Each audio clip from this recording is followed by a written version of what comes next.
নমস্কাৰ ছাত্ৰ ছাত্ৰীসকল আহা আজি আমি অনুশীলনী 2.2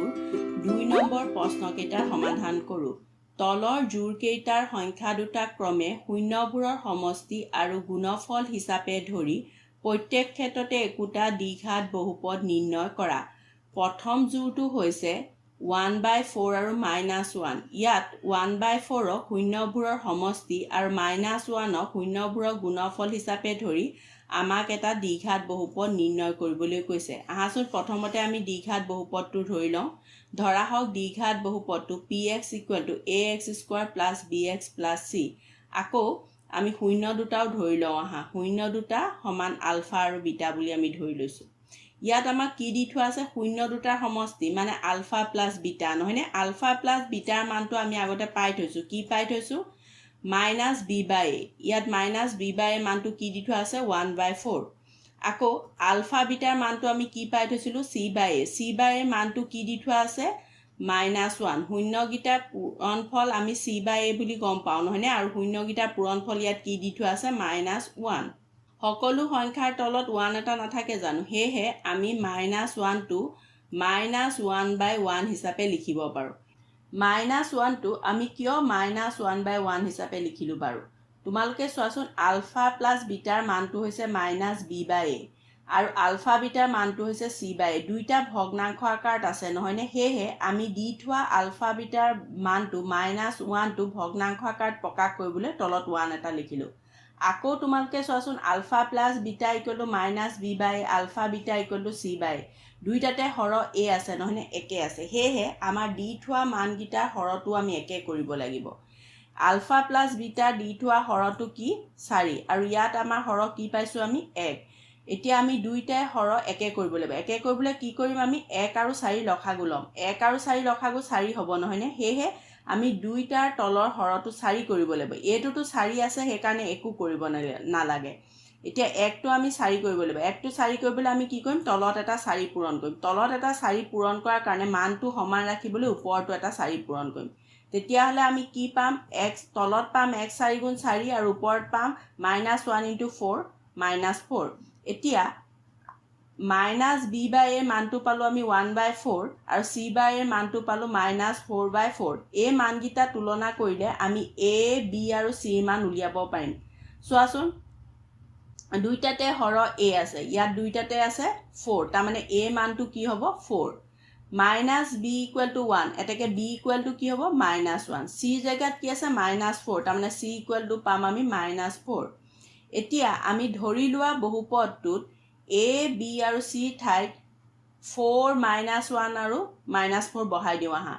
a জায়গাত 4 b জায়গাত -1 আৰু c জায়গাত -4 বহালে আমি কি পাম আমি পাম 4x² + -1 * x + -4 ইয়াৰ মানটো কি হ'ব বাৰু ইয়াৰ মানটো হ'ব 4x² + -1 * x + -4 মানে আমি নিৰ্ণয় কৰিবলগীয়া বহুপদটো হৈছে 4x² - x - 4 এতিয়া আহাচোন 2 নম্বৰে অন্য এটা প্ৰশ্নৰ সমাধান কৰো 2 নম্বৰ 3ত দিয়া সংখ্যাৰ জোৰটো হৈছে 0 আৰু √5 এতিয়া আগৰ নিচিনাকৈ আমি বহুপদটো ধৰি লওঁ আহা ধৰা হওক দ্বিঘাত বহুপদটো px = ax² + bx + c আকৌ আমি শূন্য দুটাও আলফা আৰু বিটা বুলি ধৰি লওঁ আহা এতিয়া আমাক কি দি থোৱা আছে আমাক দিয়া আছে শূন্য দুটাৰ সমষ্টি মানে আলফা প্লাস বিটাৰ মানটো আগতে আমি পাই থৈছো কি -b/a -b/a মানটো ইয়াত কি দি থোৱা আছে 0 দিয়া আছে নহয়নে 0 টো আমি ভগ্নাংশ আকাৰলৈ লৈ যাওঁ হা কিয় ভগ্নাংশ আকাৰলৈ নিম -b/a টো ভগ্নাংশ আকাৰত আছে কাৰণে ভগ্নাংশ আকাৰ নিবলৈ আমি কি কৰিম সকলো সংখ্যাৰ তলত যেহেতু 1 এটা থাকে সেইকাৰণে আমি 0 ৰ তলতো 1 এটা পাতিম নহয়নে আকৌ শূন্য দুটাৰ পূৰণফল আলফা বিটাৰ মানটো আমি পাই থৈছিলো c/a নহয়নে c/a মানটো ইয়াত কি দি থোৱা আছে √5 এটো ভগ্নাংশ আকাৰলৈ লৈ যাবলৈ আমি তলত কি এটা দিম 1 এটা দিম √5/1 হিচাপে আমি লিখিম আমি -b/a মানটো কি পালো 0/1 আৰু c/a মানটো পালো √5/1 দুইটাতে যেহেতু হৰ একে আছে হেহে একো কৰিব নালাগে এতিয়া -b/a = 0/1 c/a = √5/1 তুলনা কৰিলে আমি এটো কি পাম a = আমি কি পাম 1 a = পাম 1 মাইনাছ বি ইকুৱেল টু আছে 0 এটাকে বি ইকুৱেল টু কি পাম 0 0ৰ আগত প্লাছ মাইনাছৰ কোনো কথা নাই আকৌ চিৰ জেগাত কি আছে ৰুট 5 এটাকে চি ইকুৱেল টু কি পাম আমি ৰুট 5 এতিয়া আগৰ নিচিনাকৈ আমি ধৰি লোৱা বহুপদটো এ বি আৰু চি ঠাইত এই মানকেইটা বহাই দিওঁ আহা এ জেগাত বহাম আমি 1 বি জেগাত 0 আৰু চি জেগাত ৰুট 5 তেতিয়াহ'লে বহুপদটো কি হ'ব 1 * x² plus 0 * x plus root 5 এতিয়া ইয়াৰ মানটো কি পাম 1 * x² মানে কি হ'ব x², 0 * x মানে 0 হ'ব মানে এই ৰাশিটো নাইকিয়া হৈ যাব প্লাছ ৰুট 5 এতিয়া আমি নিৰ্ণয় কৰিবলগীয়া বহুপদটো হৈছে x² প্লাছ ৰুট 5 ছাত্ৰ ছাত্ৰীসকল তোমালোকে এইকেইটা অংক এই ধৰণে নকৰি k * x² - alpha plus beta x plus alpha * beta ইয়াত শূন্য দুটাৰ সমষ্টি অৰ্থাৎ আলফা প্লাছ বিটাৰ মানটো ইয়াত বহুৱাই আৰু আলফা বিটা মানটো ইয়াত বহুৱাইও বহুপদটো নিৰ্ণয় কৰিব পাৰা মই তোমালোকক এইকেইটা অংক কিতাপত দিয়া ধৰণে কৰি দিছো এই নিয়মটো মই তোমালোকক দ্বিঘাত সমীকৰণত শিকাম আহাচোন এতিয়া 3 নম্বৰৰ দুটামান প্ৰশ্নৰ সমাধান কৰোঁ 3 নম্বৰ প্ৰশ্নটো হৈছে দ্বিঘাত বহুপদবোৰ নিৰ্ণয় কৰা যাৰ শূন্যকেইটা তলত দিয়া ধৰণৰ 1 নম্বৰটো হৈছে -4 আৰু 3/2 আগতে আমাৰ শূন্যকেইটাৰ সমষ্টি আৰু শূন্যকেইটাৰ পূৰণফল দিয়া আছিল এইবাৰ শূন্যকেইটা দিয়া আছে আমি সমষ্টি আৰু পূৰণফল নিজে উলিয়াই দ্বিঘাত বহুপদটো নিৰ্ণয় কৰিব লাগিব আগৰ ধৰণে আহাচোন আমি বহুপদটো ধৰি লওঁ ধৰা হওক দ্বিঘাত বহুপদটো px = ax² + bx + c এতিয়া ইয়াত আমাক আলফা আৰু বিটাৰ মানটো দিয়া আছে নহয়নে দিয়া আছে এটা শূন্য আলফা = -4 আৰু আনটো শূন্য বিটা = 3/2 এতিয়া আমি শূন্য দুটাৰ সমষ্টি মানে আলফা প্লাছ বিটা উলিয়াব লাগিব আলফা প্লাছ বিটাৰ মানটো আগতে আমি পাই থৈছো কি -b/a -b/a মানটো উলিয়াওঁচোন শূন্য দুটা যোগ কৰোঁ -4 প্লাছ 3/2 -4 প্লাছ 3/2 যোগ কৰিবলৈ কি কৰিব লাগিব ইয়াৰ তলত কি আছে 4 তলত একো নাই মানে 1 আছে 1 আৰু 2 লসাগু ল'ব লাগিব 1 আৰু 2 লসাগু কি হ'ব 2 হ'ব নহয়নে এতিয়া ইয়াৰ তলত 1 আছিল 1ৰ লগত কি পূৰণ কৰোঁতে 2 হৈছে 2 সেয়ে 4 লগতো আমি 2 পূৰণ কৰিব লাগিব -4 * 2 হ'লে আমি পাম -8 প্লাছ হৰ আৰু লসাগু একে হ'লে একো পূৰণ কৰিব নালাগে মানে +3 ইয়াৰ মানটো আমি পাম -8 প্লাছ 3 মানে কি হ'ব -5 -5/2 এতিয়া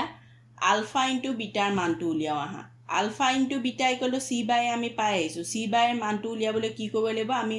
শূন্য দুটা পূৰণ কৰিব লাগিব -4 * 3/2 এতিয়া 2য়ে 4ক কাটিলে দুবাৰ যাব নহয়নে লগত মাইনাছটো আছে তাৰ মানে 2য়ে -4ক -2 বাৰ যাব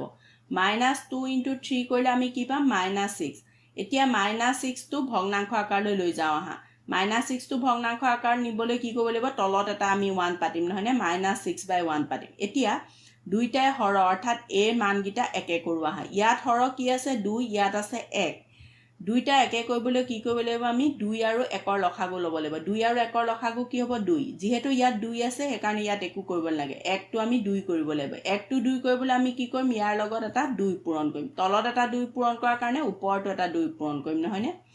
ইয়াৰ মানটো কি পাম -6 * 2 -12 1 * 2 2 তাৰ মানে আমি -b/a মানটো পালো -5/2 c/a মানটো পালো -12/2 এইকেইটা মান তুলনা কৰিলে আমি কি পাম a = পাম 2 -b = -5 তাৰ মানে b = পাম 5 c = -12 আছে নহয়নে এটাকে c = পাম -12 এতিয়া a b আৰু c ৰ মানটো আমি ধৰি লোৱা বহুপদটোত বহাই দিওঁ আহা আমি a জেগাত কি বহালো ax² a জেগাত বহালো 2 bx ৰ b জেগাত আমি বহালো 5 আৰু c জেগাত বহালো -12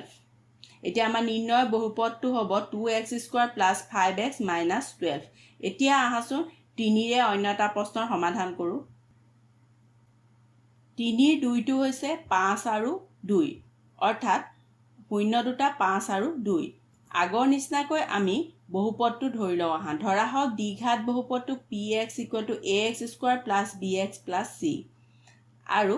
দিয়া আছে আমাক কি এটা শূন্য আলফা ইকুৱেল টু 5 আৰু আনটো 0 বিটা ইকুৱেল টু 2 এতিয়া আমি আলফা প্লাছ বিটা আৰু আলফা ইনটু বিটাৰ মানটো উলিয়াই ল'ব লাগিব নহয়নে আলফা প্লাছ বিটাৰ মানটো আমি জানো কি -b/a এতিয়া -b/a মানটো উলিয়াও আহা 0 দুটা যোগ কৰো 0 দুটা কি আছে 5 আৰু 2 5 আৰু 2 যোগফল কি হ'ব 7 এটো ভগ্নাংশ আকাৰ নাই ইয়াক ভগ্নাংশ আকাৰলৈ নিবলৈ কি কৰিম তলত এটা 1 পাতিম নহয়নে 7 টো আমি পাতিম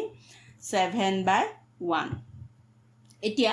আমি 0 দুটা গুণফল অৰ্থাৎ আলফা বিটা মানটো উলিয়াও আহা আলফা বিটা মানটো আমি c/a বুলি জানো এতিয়া c/a মানটো উলিয়াবলৈ আমি কি কৰিম 0 দুটা পূৰণ কৰিম আমি 5 আৰু 2 পূৰণ কৰিম 5 2 গুণ কি পাম আমি 10 10 টো আকৌ আগৰ নিচিনাকৈ আমি ভগ্নাংশ আকাৰলৈ লৈ যাওঁ আহা 10 টো ভগ্নাংশ আকাৰলৈ কেনেকৈ নিম তলত এটা আমি 1 পাতি দিম নহয়নে এতিয়া দুইটাতে হৰ 1 আছে একে আছে হেহে আমি কৰিবলগীয়া একো নাই নহয়নে -b/a মানটো আমি পালো 7/1 c/a মানটো পালো 10/1 এইগিটা তুলনা কৰিলে আমি a মানটো কি পাম 1 -b = 7 তাকে b মানটো কি পাম -7 c জায়গাত কি আছে 10 তাৰ মানে c মানটো আমি পালো 10 এতিয়া এই a b আৰু c মানটো এই বহুপদটোত বহাই দিও আহা তেতিয়ালে px = আমি কি পাম a জায়গাত বহাইছো আমি 1 into x square b জায়গাত বহাইছো -7 plus -7x c জায়গাত বহাইছো 10 plus 10 এতিয়া ইয়াৰ মানটো কি হ'ব 1 into x square মানে পাম x square plus a minus 7 into x 7x plus 10 এতিয়া আমি নিৰ্ণয় কৰিবলগীয়া বহুপদটো কি x square minus 7x plus 10 ছাত্ৰ ছাত্ৰীসকল আশা কৰো তোমালোকে অনুশীলনী 2.2 2 আৰু 3 ৰ বাকিখিনি প্ৰশ্ন নিজে সমাধান কৰিব পাৰিবা কিবা অসুবিধা পালে কমেন্ট যোগে সুধিবা আজিৰ বাবে ইমানেই ইয়াৰ পিছৰ ভিডিঅটোত আমি অনুশীলনী 2.3 কেইটামান প্ৰশ্নৰ সমাধান কৰিম ধন্যবাদ